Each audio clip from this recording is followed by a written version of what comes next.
Welcome to this week's Clarion Energy News. I'm Elizabeth Ingram, Content Director for Clarion Energy. Here are the top 3 stories we've been following.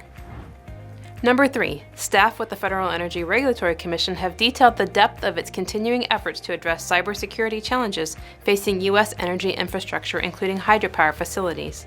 The presentation detailed several organizational changes meant to better focus the agency's resources on quickly evolving cyber challenges, including creation of a new security-focused group within the Office of Energy Projects Division of Dam Safety and Inspections.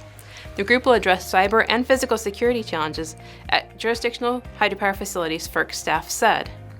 Chairman Neil Chatterjee also announced that the Commission's Office of Electric Reliability would be realigning its functions to establish one division focused exclusively on cybersecurity. Quote, "At FERC, we are charged with overseeing the development and enforcement of cybersecurity standards for the nation's high-voltage transmission system and jurisdictional hydropower facilities," Chatterjee said. These 2 developments will help FERC staff more efficiently focus its efforts on cybersecurity.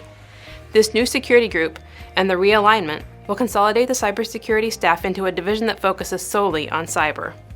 FERC also identified 5 areas where staff will strategically and collectively focus efforts to address critical cybersecurity challenges, and staff described outreach activities and other initiatives they intend to prioritize throughout fiscal year 2020. Number 2. A new report states that the power industry is steadily embracing the opportunities of 3D printing, with applications being used in renewables, conventional energy, and battery storage. The study from analysts at Global Data predicts that additive manufacturing technology is expected to penetrate further into the energy sector with the advent of larger printers and advances in 3D printing technology. In particular, it forecasts that the technology is, quote, "set to revolutionize the nuclear power industry as scientists take advantage of developing flexible materials, 3D printed parts, and nuclear sensors layer by layer." The report, Thematic Research, 3D Printing and Power, highlights that with many sections of the power industry under pressure from a variety of factors, manufacturers are focusing on 3D printing due to its decreased costs and shorter time frames.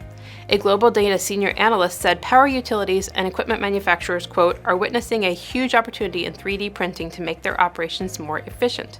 Vestas views 3D printing as its key enabling technology for wind turbines and replacement parts in the future.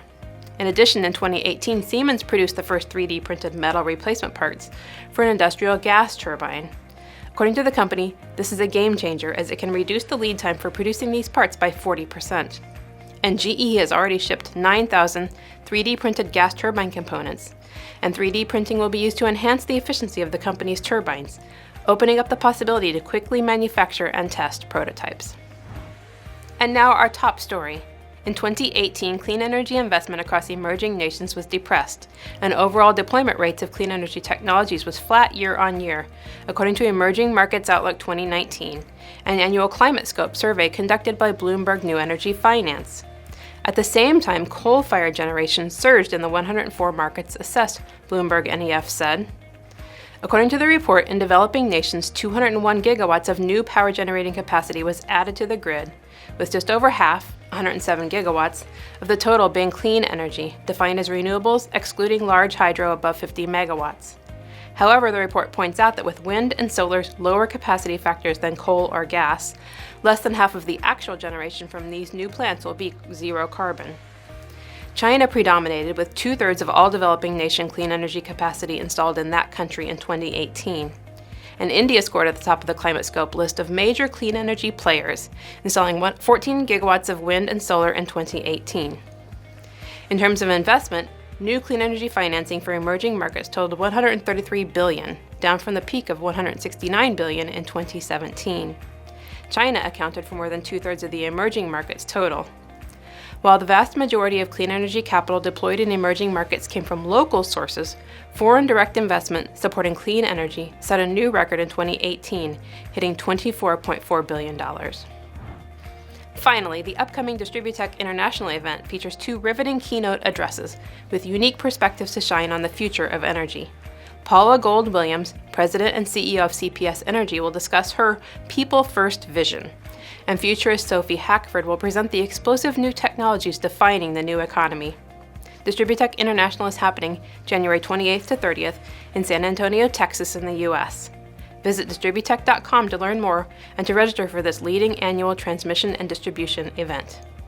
That's it for this edition of Clarion Energy News. I'm Elizabeth Ingram. Thank you for watching.